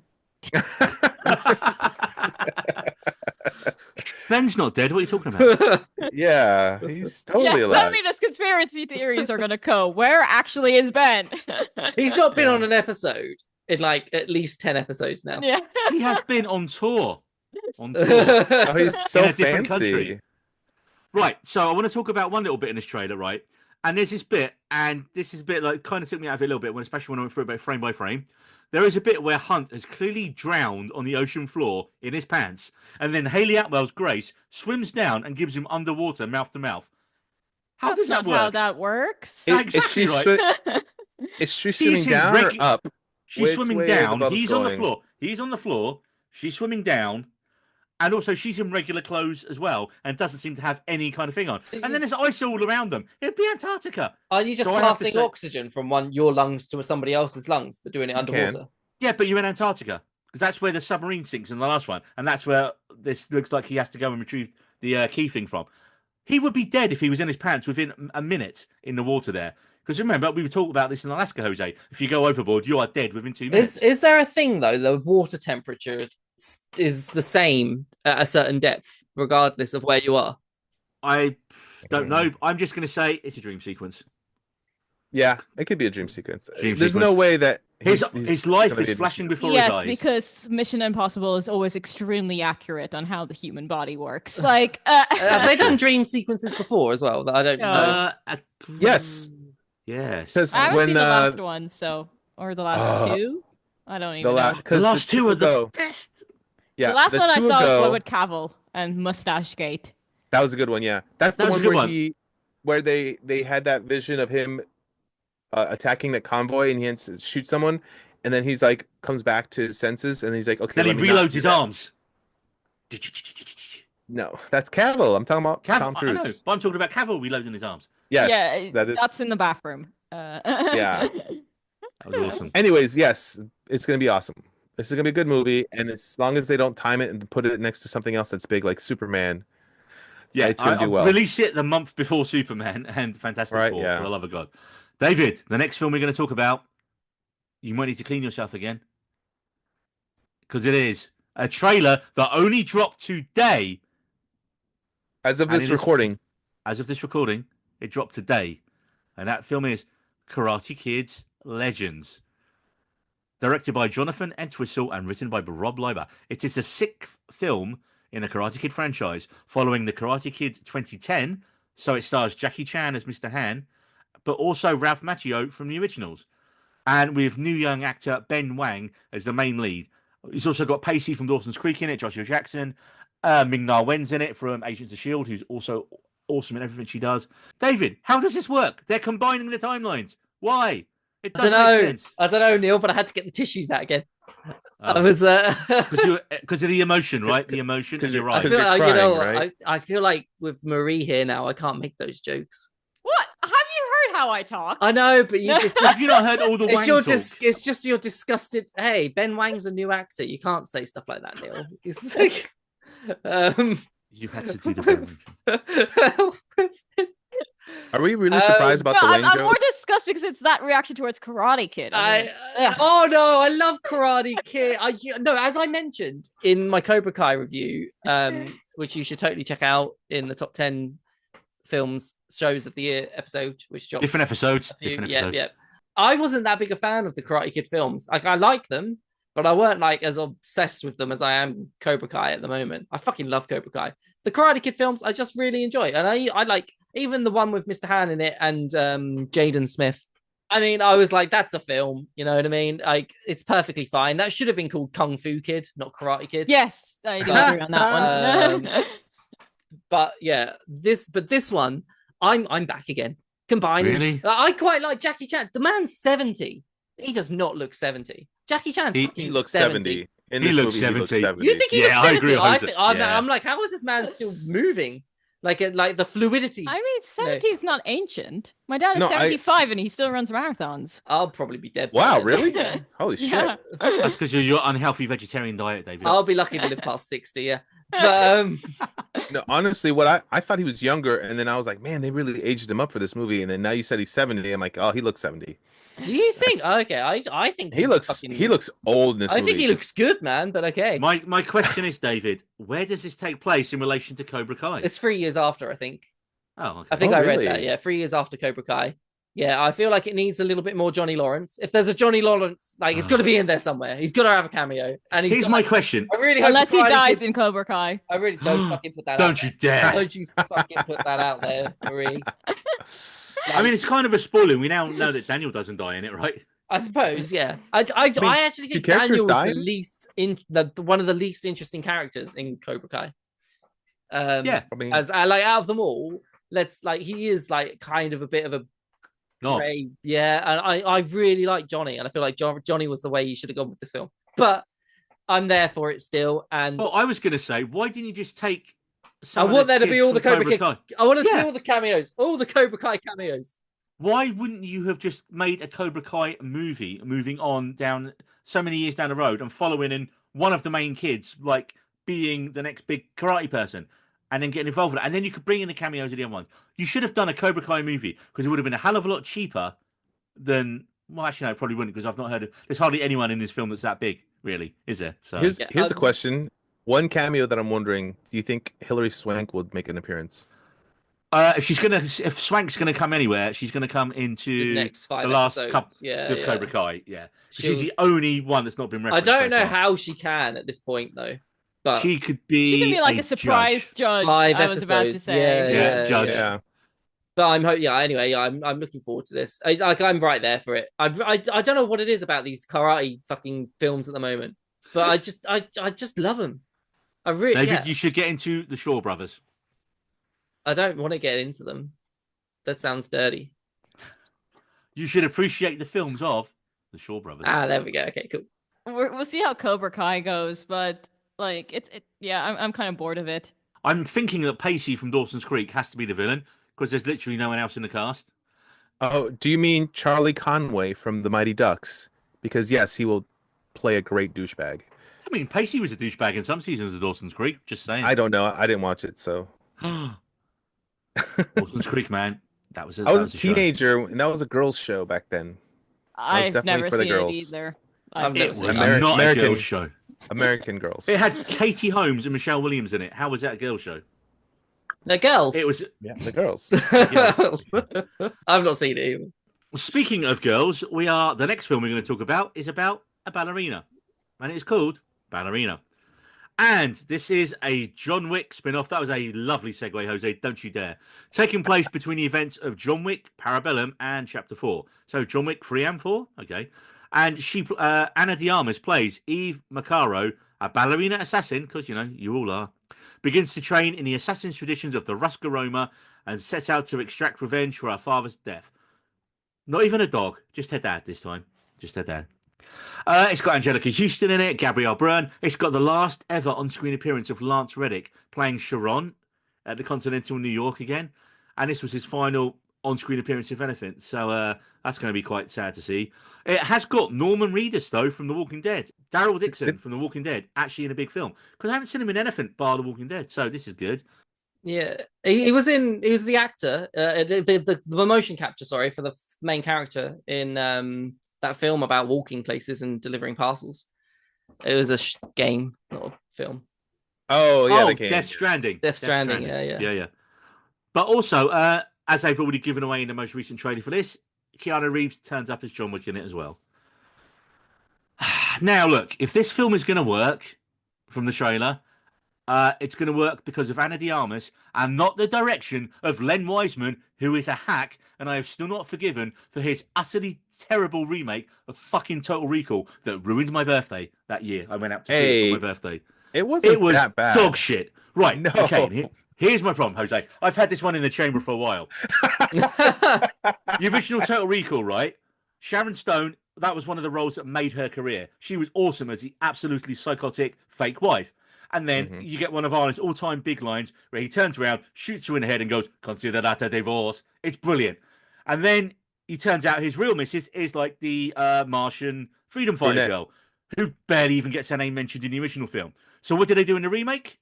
Well, first of all, they don't even go to fucking Mars, which is an absolute what? Yeah. Also, it's Bryan Cranston's first film after Breaking Bad finished, and he's in it for about 2 scenes, and he's supposed to be the big villain. You wasted Cranston straight after that. But most egregious of all, Len Wiseman cast his wife at the time, Kate Beckinsale, to play the Sharon Stone role. Except she doesn't die in the film. She's there right till the very end of the film, and I can't even remember if she actually dies at the end. I think she might die at the end of the film. Guess who they got playing the freedom fighter girl? Jessica Biel. Can anyone tell you what her character name is? No, because I don't even think it was mentioned once in the film. It was just like, yes, just give your wife the best role, but then don't kill her like they do in the original. It was so bad. And that was Colin Farrell being bad in a film, because he just looked stunned. He just reacted all the time, as opposed to acted it. I fucking hated that film. And this guy has now got his hands on the John Wick spin-off. Which we'll get back to. After a little cameo in the last Bond film, I hope we get a film that showcases how great Ana de Armas can be. However, this trailer also has a fucking terrible song choice in it. Tiny Dancer, wow. And of course, they do that thing that we've all just said that we hate, where they break it up again. And it's the off-key, minor key version of it. No. Again, it's the bum bum bum that they put into the why? They all fucking do it. This is our second one now. We've only watched like 4 trailers. 2 of them have done that. Why? Marie, thoughts on Ballerina? I've never seen a single John Wick movie, so again, no interest. Moving swiftly on, David. Yeah, no, I think it looks cool. I think you're right. Like with what you said with her little moment in the Bond film where she's kicking ass and she's got like she's got like really long legs for kicking, and it's quite sexy. And I'm looking forward to seeing Daryl Norman Reedus as well, because I met him at a Comic-Con as well. I have his autograph over there. Everybody can see my Daryl Dixon autograph. I see a picture of your dog. Wow. Oh, Okay. that's a painting that Natasha did. Oh, that's nice. It's a good painting. She is not an artist. Your wife painted that? Yeah, she's not an artist. It was good. It was good, David. You tell your wife it was good. I will. She's not an artist. Oh my god. Yeah, but anyway, I also feel strongly connected to his career as well. Norman Reedus. The whole career. Anyone I've ever met or had an autograph from. Yeah. They have successful careers because they met David. That's 100%. Jose, thoughts on this? I have no doubts about Ana de Armas putting on a good performance. Now I'm a little cautious about the movie in general. I think it's up to the movie itself to really live up to the John Wick series, and hopefully this director can kind of create some good scenes. I think already in the trailer I've seen something interesting, which might be too much, where she fights a flamethrower with a hose. I think that's fun, but they should have not put that in the trailer, because that kind of takes away from enjoying it in the movie theater. Let's be honest, they shouldn't have put Reeves in the trailer, but they're worried that no one's going to go and see it. They put, oh shit, we better put Keanu in the trailer. That's like the opposite of showing Superman at the end of Shazam. No. Black Adam. Like they hid it, even though it was the worst kept secret. Like the shot of her with the water fucking hose pipe. The hose, and the flamethrower, and then they're like to each other. It's just that's a thumbnail right there. It's so stupid. Like why? Yes. I mean, that was a bit much, but in the movie, I think it'll be fun. I think that sums it up. My thoughts on it. Why? It could have been good, but I just got no faith in the director at all. Mm-hmm. But a film that could do very well, David. This is in your court. It is a new Pixar film. This film is called Elio or Elio. I'm going Elio. What do we reckon? Elio. Well, that's what the trailer is. What name they say. I don't think they say. I already want to stop watching that trailer. It was really annoying to begin with. The music straight off the bat. I did watch it earlier. I couldn't remember that it was that annoying. Anyway, the film is about an 11-year-old boy named Elio Solis. Oh, I wonder what that name means. Solus, who accidentally becomes the intergalactic ambassador of planet Earth after being beamed up to the Communiverse by aliens for making contact. Elio must form new bonds with eccentric alien life forms and navigate a crisis of intergalactic proportions. Elio is a space fanatic with an active imagination and a huge alien obsession. And that's just what I read out before. So I really should have checked my notes there. But yes, I quite like this trailer. It's Pixar doing aliens. What do we think?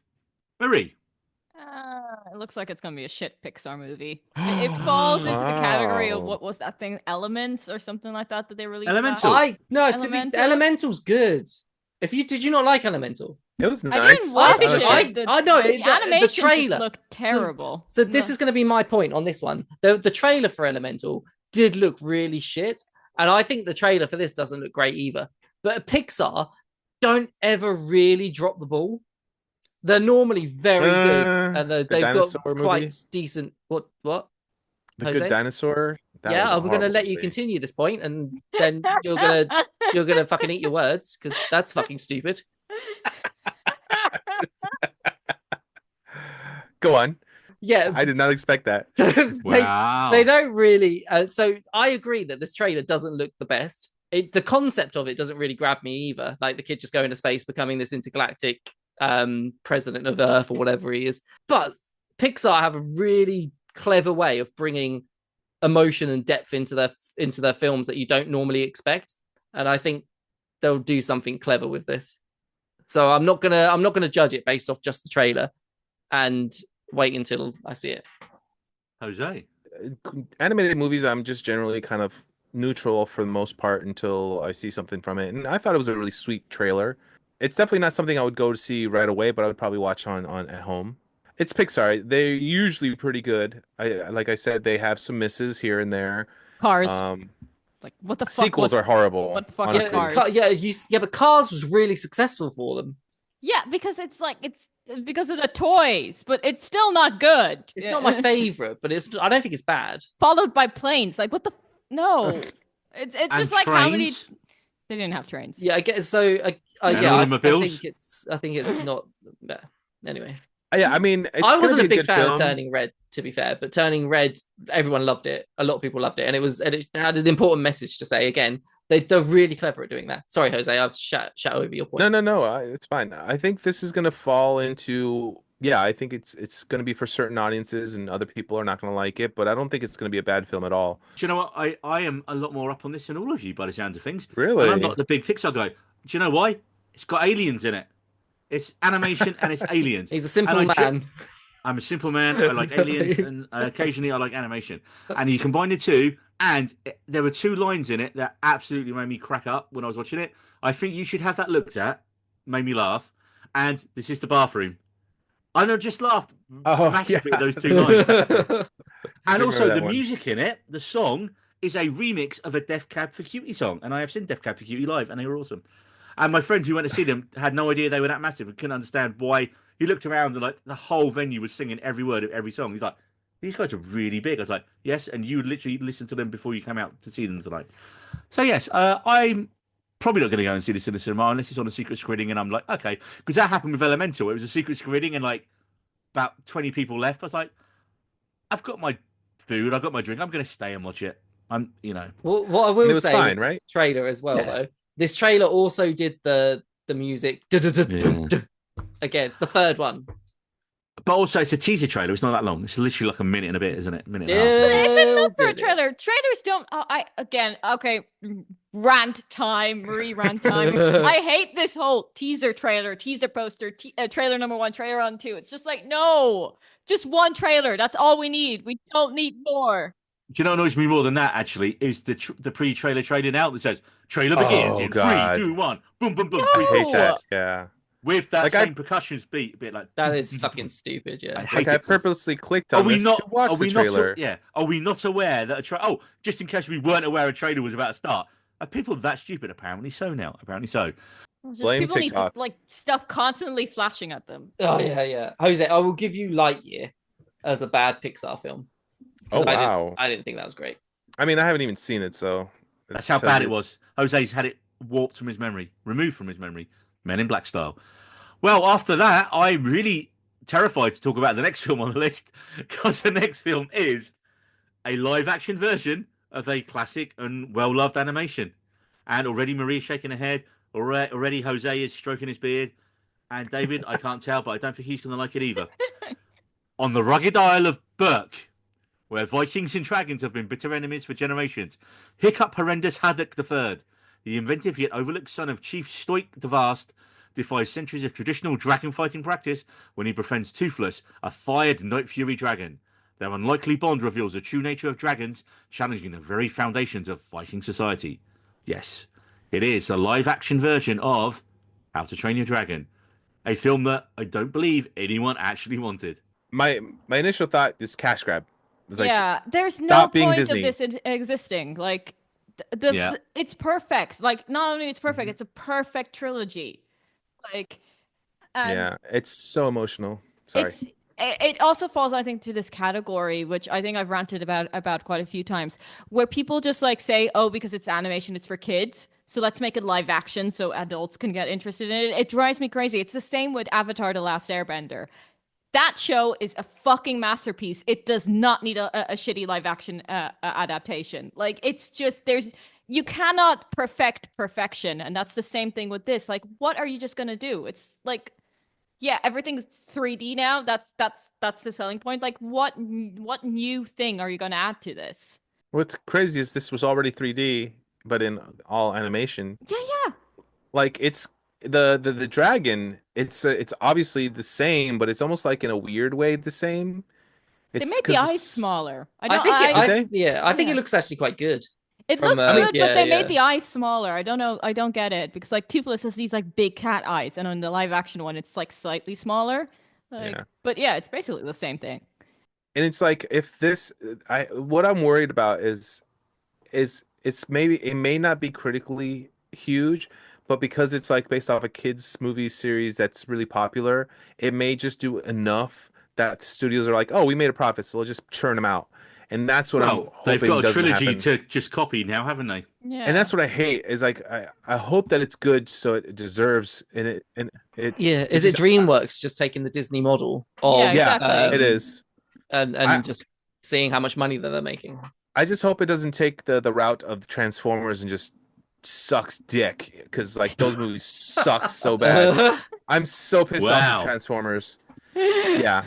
I think based off this trailer, it looks like it's almost going to be a shot-for-shot remake. Yeah, a lot of people have said that. I don't think it's which I like. If you're going to do it, I don't think it's a bad thing to do. Like Marie said, it doesn't add anything new, and it wasn't a film that we were wanting. That doesn't necessarily mean it's not going to be a film that we'd like once it's out, because I think How to Train Your Dragon was a surprise at how good it was when it came out, and I think this could be surprisingly good. I'm quite upbeat about it. Oh, that's great. We've got Burn It in the Fires of Hell from Marie, Blatant Cash Grab from Jose. I've never actually watched the How to Train Your Dragons animated films because animation is kind of one of my blind spots. Yeah, which we need to rectify. Like, it's, to be honest, like I've only I didn't grow up with the movies either. I think I saw all three of them before the third one came out because I also dismissed them. But no, they're so beautiful. They're like a masterpiece. They're like, my only note is the main kid in it, Mason Thames, who most people are like who've never seen him before. David, what did we see him in that was really good? He's the kid from the he's the kid from the Black Door. Is he? Oh. Yeah. The Black Phone, okay. Sorry. The Black Phone. Yeah, I know what you meant. Yeah. Okay. Him. He is the kid from the Black Phone. Yeah, I see it. Yeah. You know what? I didn't see that. Yeah.